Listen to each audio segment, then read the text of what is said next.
स्वागत है आपका श्री भक्ति ज्ञान चैनल में। एक ऐसा मंदिर जो पत्थरों से नहीं बल्कि आस्था से बना हुआ है। 1025 ईस्वी गुजरात का वेरावल अरब सागर के किनारे खड़ा एक ऐसा मंदिर जो सिर्फ पत्थरों से नहीं बल्कि आस्था से बना हुआ है। उस रात आसमान काला था, समुंदर उफन रहा था और तलवारों की चमक अंधेरे को चीर रही थी। मोहम्मद गजनी की सेना सोमनाथ मंदिर पर टूट पड़ी। कहा जाता है उस मंदिर में हजारों भक्त थे। कोई पूजा कर रहा था, कोई रुद्र अभिषेक और कोई अंतिम बार हर हर महादेव को पुकार रहा था। जो हुआ वह इतना भयानक था कि पत्थर भी चीख उठे। शिवलिंगी तोड़ने की कोशिश की गई, खजाना लूटा गया, हजारों निर्दोष लोग मारे गए, लेकिन उस रात भी सोमनाथ नहीं टूटा। क्यों? क्या ये सिर्फ एक मंदिर है या इसमें छुपी है कोई ऐसी शक्ति जो समय, आक्रमण और विनाश तीनों को पराजित कर देती है? आज हम खोलेंगे सोमनाथ मंदिर के वे रहस्य जो इतिहास ने छुपाए हैं और विज्ञान आज भी समझ नहीं पाया। देवताओं का युग, जब सोमनाथ जन्मा। यह कहानी शुरू होती है सतयुग से, जब देवता और असुर एक ही धरती पर विचरण करते थे। स्वर्ग में चंद्रदेव अपने सौंदर्य और तेज के लिए प्रसिद्ध थे। राजा दक्ष 27 कन्याएं नक्षत्र उनकी पत्नियां थी, लेकिन चंद्रदेव का मन सिर्फ एक पर अटका था, रोहिणी। बाकी 26 कन्याओं का अपमान हुआ। दक्ष क्रोधित हुए और फिर पड़ा एक श्राप जिसने चंद्रमा को मरण के द्वार पर पहुंचा दिया। उनका तेज बुझने लगा, शरीर क्षीण होने लगा, अंधकार उनके अस्तित्व को निगलने लगा। तब ब्रह्मा जी ने कहा, धरती पर प्रभास क्षेत्र जाओ, त्रिवेणी संगम पर महादेव की तपस्या करो। त्रिवेणी संगम जहाँ देवता भी झुकते हैं, जहाँ मिलती हैं तीन नदियाँ, कपिला, हिरण और लुप्त हो चुकी सरस्वती। ये कोई साधारण संगम नहीं है, यहाँ जल नहीं समृद्धि बहती है। चंद्रदेव ने यहाँ एक शिवलिंग स्थापित किया और वर्षों तक तप किया। तपस्या इतनी प्रचंड थी कि स्वयं महादेव प्रकट हुए। शिव ने कहा, दक्ष का श्राप पुण्य मिट नहीं सकता, पर तुम्हारा तेज हर महीने लौटेगा। और तभी चंद्रमा का क्षण वृद्ध चक्र जन्मा। चंद्रदेव ने वर मांगा, प्रभु आप इसी शिवलिंग में सदा वास करें। महादेव ने स्वीकार किया और तभी जन्म हुआ सोमनाथ। 3-4 युग 4 बार बना मंदिर। स्कंद पुराण कहता है सतयुग सोने का मंदिर चंद्रदेव, त्रेता युग चांदी का मंदिर रावण, और द्वापर चंद्रमा का मंदिर श्री कृष्ण, और कलयुग पत्थर का मंदिर। पर सवाल उठता है, वो सोने चांदी के मंदिर कहाँ गए? क्या वे समुद्र में समा गए या आज भी जमीन के नीचे छुपे हैं? हवा में तैरता शिवलिंग, विज्ञान भी चुप कहाँ जाता है। सोमनाथ का शिवलिंग कभी हवा में तैरता था।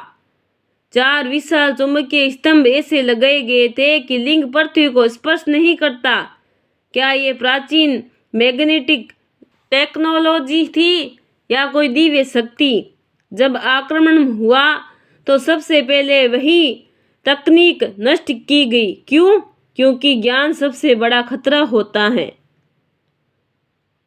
समतक मणि क्या अब भी गर्भगृह में है? महाभारत में वर्णित सिमतक मणि जिसे भगवान कृष्ण ने जोड़ा था, कहा जाता है ये मणि जहाँ होती हैं वहाँ अकाल नहीं आता।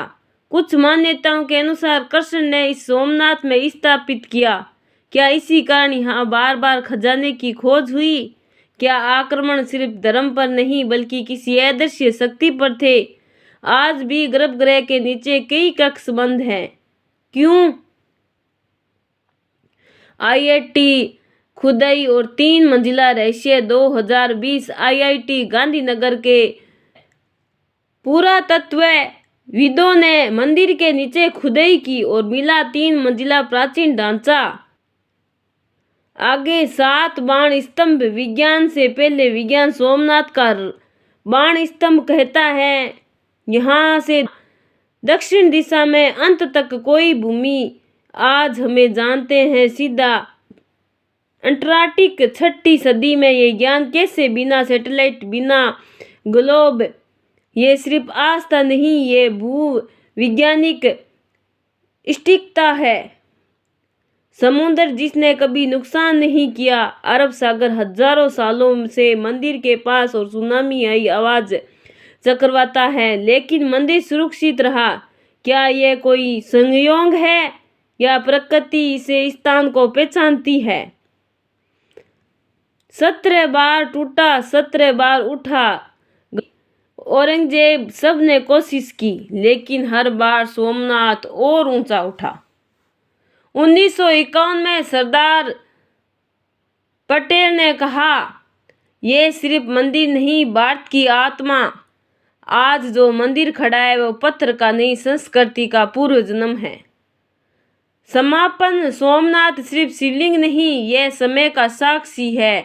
ये बताता है जो डूबता है वो मिटता नहीं। जब सूरज डूबता है तो अग्नि सागर की लहरें काली चादर ओढ़ लेती है, तब सोमनाथ बदल जाता है। दिन में जो मंदिर शांत दिखता है, रात में वही मंदिर सांस लेता हुआ महसूस होता है।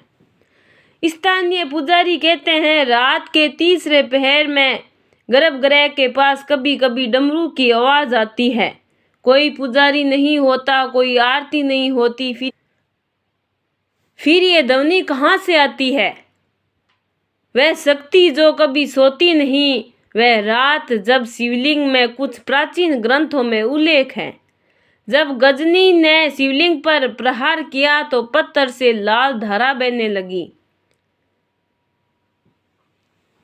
13 डर के ही सैनिक पीछे हट गए। इतिहास में उसे तेल कहा, लेकिन स्थानीय परंपरा आज भी जलती है। वहाँ शिव का रक्त था। क्या पत्थर हो सकता है? क्या वो पत्थर था जो आज भी बंद है? वहाँ ऑक्सीजन का स्तर गिर जाता है, कपास काम नहीं करता। क्या वहाँ कोई प्राचीन ऊर्जा क्षेत्र है या कोई ऐसी चीज जिसे दुनिया के सामने नहीं लाया जा सकता? नागों का रहस्य। क्यों ये भूमि अलग है? पुराणों में प्रभास क्षेत्र को नाग भूमि कहा गया है।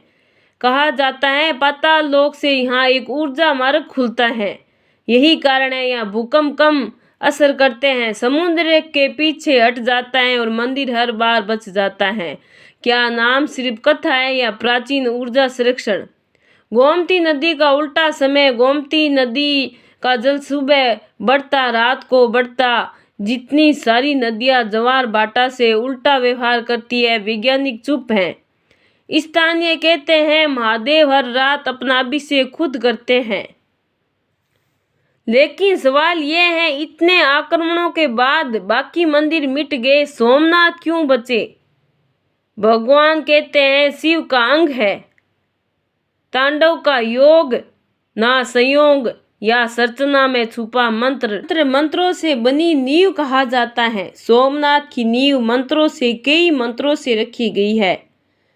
हरी शिला के नीचे एक वैदिक ध्वनि, इसलिए मंदिर टूटता है, गिरता नहीं, बिखरता है। समुद्र का भय एक प्राचीन मान्यता है। समुद्र देव सोमनाथ के सामने आज भी नतमस्तक है। क्यों? क्योंकि यही वो स्थान है जहाँ शिव ने काल को रोका था, जहाँ सोमनाथ जा रहा है। कुछ वर्षों से यहाँ ध्यान करने वालों को अजीब दृश्य दिखते हैं।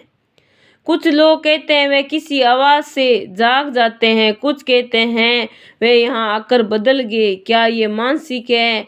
क्या ये स्थान कभी सक्रिय है?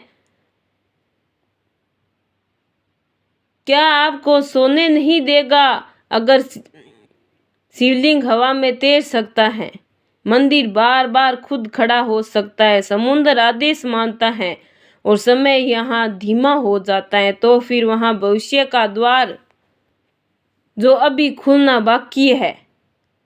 अगर आपको मेरी ये कहानी अच्छी लगी है तो लाइक सब्सक्राइब जरूर करें। बहुत बहुत धन्यवाद।